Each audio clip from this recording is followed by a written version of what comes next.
Hello, welcome to Petrol Media. I'm your host, Terrence. Today, we're going to discuss the most powerful MPC you can buy on the market today, and it's not the one you think. Now, arguably, the title is a little clickbaity and subjective to the way you build up your setup, and I'm joking a little bit about which one's the most powerful. We all know the MPC X is the most powerful standalone unit that they have ever created. Well, the MPC X SE is the most powerful standalone unit.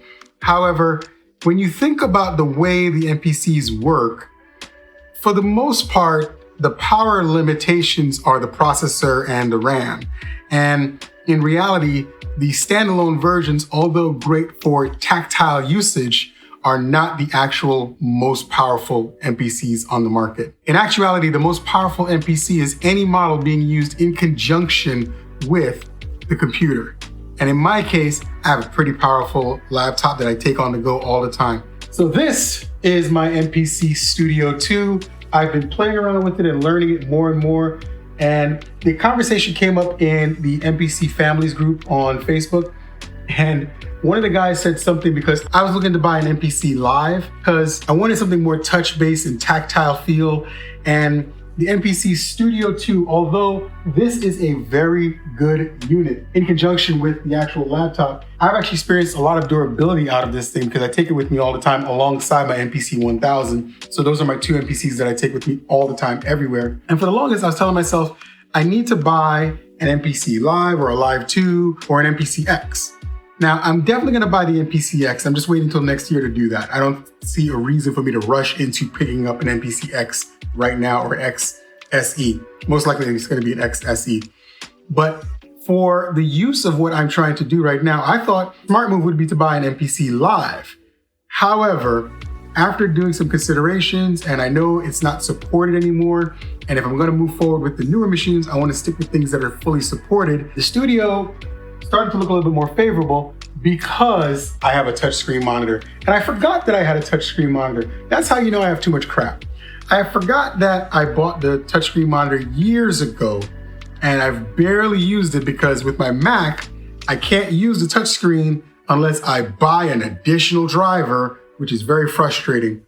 But with my Dell laptop, it's automatic. It just works because the two are completely compatible with each other. It's a Dell touchscreen monitor. I think it's a 24 HT or something like that. Either way, 24-inch touchscreen. Let me show you why I love this thing. So the Studio 2 has been an interesting experience. The main reason why I haven't been a huge fan of the way the Studio 2 works is I'm still getting used to the layout of the buttons and finding things. And for some reason, I guess this might be because I'm so used to using the older machines, and as I'm making the transition to the new stuff, the layout of where things are kind of is throwing me off. I think if I got the original Studio, it would be a little bit better only because some of the features make a little bit more sense, but I get what Akai was trying to go for.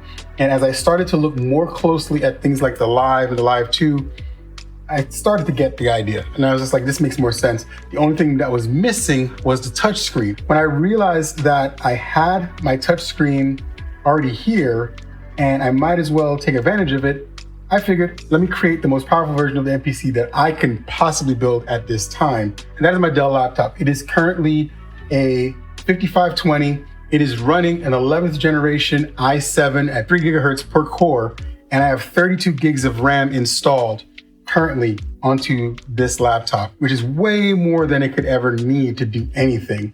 I have 512 storage inside of this machine. I can easily add more because it has two M.2 slots, and that allows me to put up to 2 terabytes per slot. So I could have 4 terabytes of space inside of this machine. Internally, it also has a micro SD slot on the side, 2 USB-C ports, 2 USB 3.0 slots on the other side, HDMI out, and the Ethernet port. Not that I need it, but it's there in case I actually need it. This is one of the reasons why I do like having this laptop for this reason only, because I have a lot of versatility that unfortunately I do not get with my MacBook Pro, even though I prefer to work in my MacBook Pro. When it comes to the MPC stuff, it's kind of great to have a machine dedicated to that. And that's what this is. Even though I have a copy of it installed on the Mac, but we already know that I tend to use the one on the Mac for just transferring files from the 5000 or the 1000 to Logic. And I have a workaround for all of that because I've actually sat down because I used to work in IT and I know how network and routing is.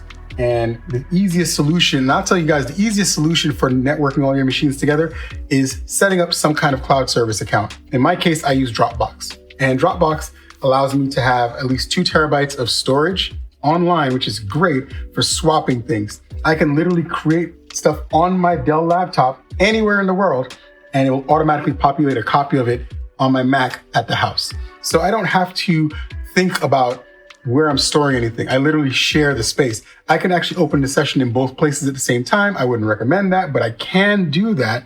If I make alterations on the one on the PC, I have to close the one on the Mac and then reopen it, and then I can see it there. So I usually work in one and then go to the other, or vice versa. So this is great because when I'm traveling and I'm working on the MPC Studio 2, I can easily finish here what I'm doing and then take it there. Or work on something on the 1000, I liked it, okay, now I'm gonna put it inside of here, fiddle it around a little bit more if I want to, which depends, or just create the stems, which is usually what I use the software for. When I work with the hardware boxes, the MPC 1000 or the 5000, when I transfer it to the studio software, it's specifically just to create the stems from those tracks. I don't necessarily use it to create something else because I know I can fully do everything in the Studio 2.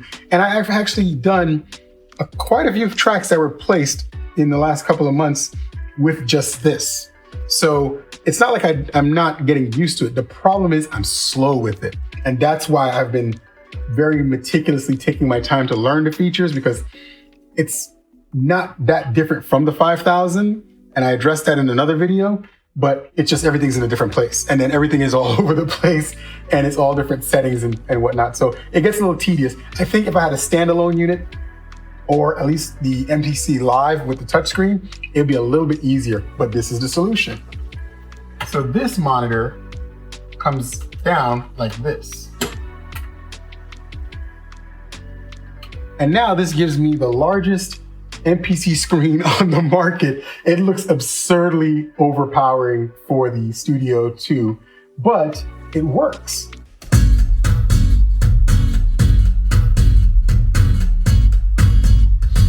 So let's say I'm playing around with the track and I say, you know what, I want to change some things. I can literally go, and I'm just going to play the audio and I'm going to go into the settings.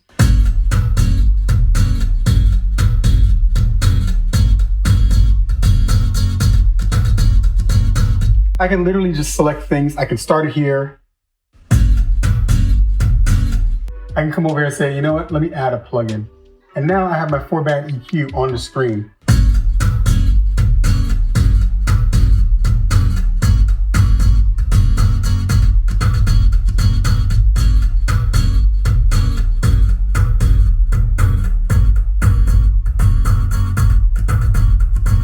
That sounds bad, but I'm gonna go ahead and mute that. If I wanted to manipulate the sample, I can literally just go to the sample screen and look at this. Oh, this kick is a little off, so let me just move this back here. I want the kick to be a little bit shorter. I can do that. So then I go to the sample.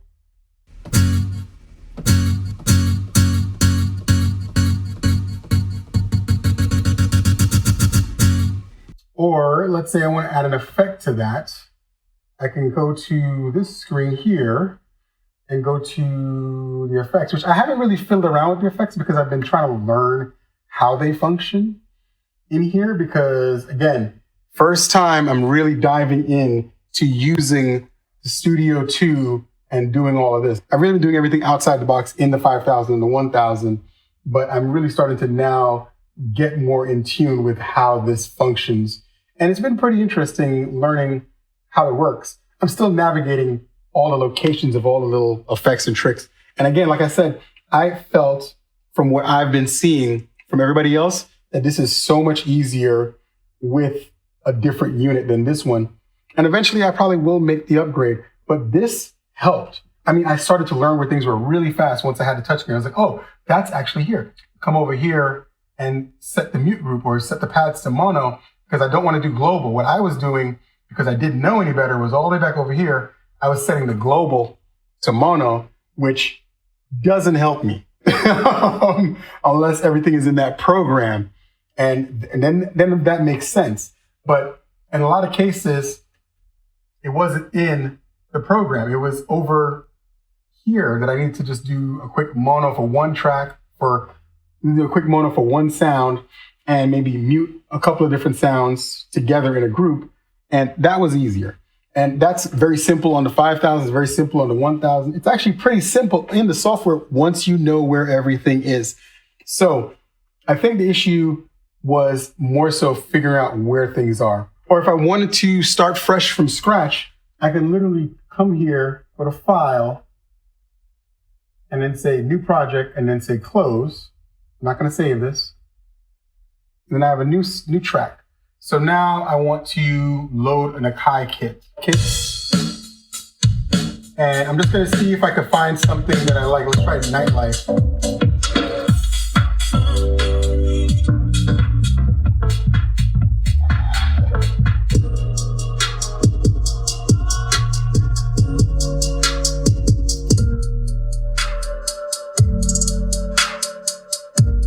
I know we've heard this because I know somebody's used this before.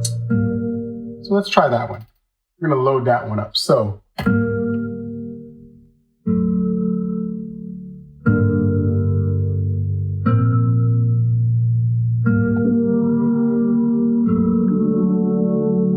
interesting. He just used the loop the way it was. So this is the cool thing about this. So let's say I wanted to work on this. The track is set at 120 beats per minute.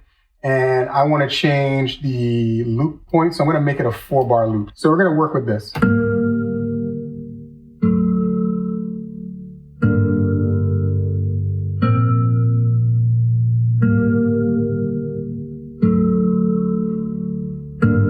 And you guys have heard this before, so let's hear what sounds are in the kit.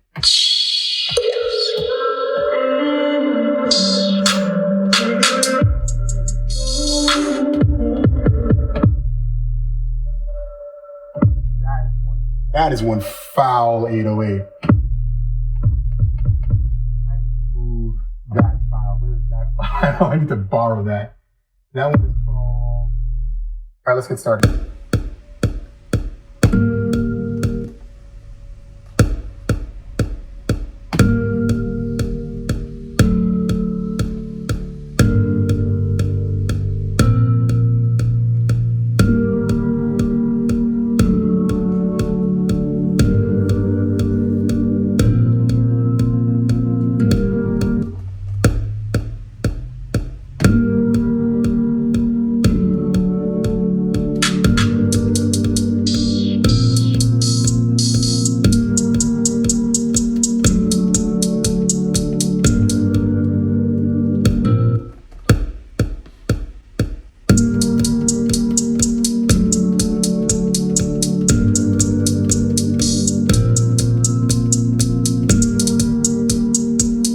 I didn't like that. Let me fix that.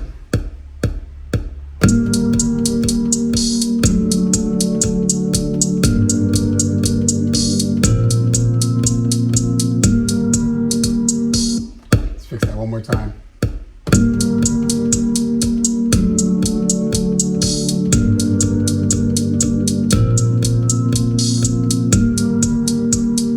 That's better.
Why? Let's fix that.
Your boy already messed up.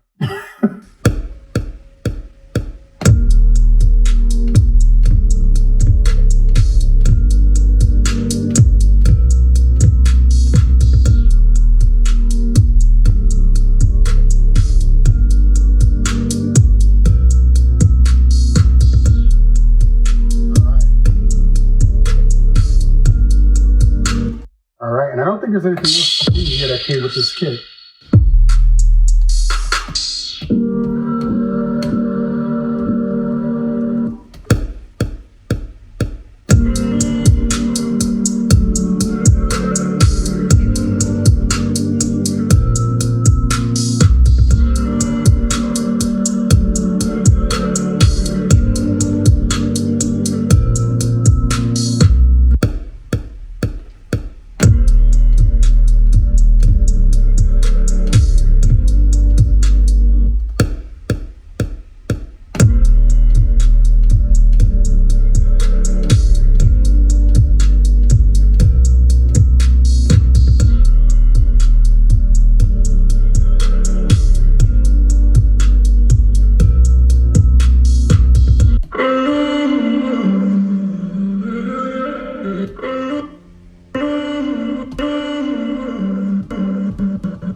Let's hear what that sounds like.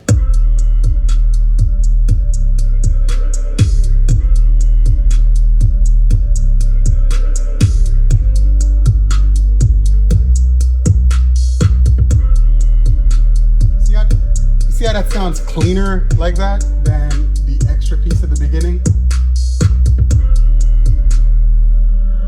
So I'm gonna throw this one away because a couple of people have already made this beat on social media. But you get my point of why the reason why I kind of went to this whole touchscreen fiddling thingy. It makes a lot of sense once you really dive into it this way. The Studio 2 is great, but I feel like without the touchscreen, it gets very limited. That's why I was looking for like the Live 2 and things like that. And once I get the hang of maneuvering with the pads and the triggers and all the buttons on the side, I think it'll be a lot easier. But at home, this is a perfect setup for what I'm trying to accomplish. For how I work in here, dealing with the MPC 2 software and the 5000, the 1000, the two older machines, not only for nostalgia, but for my creative process, because I'm used to how those machines function, and it allows me to work a lot faster. But working with the new software and working with Studio 2 in conjunction with the monitor is a great setup for me. It makes things so much easier to deal with. And I think now that I'm going down this road, I can finalize where everything is. I can deal with the rat's nest of wires and get everything sorted out. I love having the ability to just grab the screen and move it to where I need it to be And when I don't need it to be in the way, I can just move it back and I can put the 1000 here if I need to. But to be honest with you, I think with the way everything is laid out now, I don't really want the 1000 on the desk anymore. I love having the Studio 2 right where it is, having the ability to grab the screen and bring it closer when I need to function and work with things. And then I can go back and forth between the two things. So effectively, this has made the Studio 2 and the 5000 my desk units, and the Studio 2 is my travel unit along with the 1000, because I really love that the 1000 behaves like the 2000 XL. It unfortunately makes it so I don't really need a 2000 XL. I just want a 2000 XL at this point. So when I'm doing my rationalizing for purchasing, I have to ask myself, do I need it or do I just want it? Or is it just gas? And in this scenario, it's really gas. I don't really need the 2000 XL. I have everything I need to function. Eventually, as I progress along my progress with upgrading my knowledge of how the MPC2 software and eventually the MPC3 software works, I think it's gonna be time to buy an X next year. So I'm gonna look at that next year.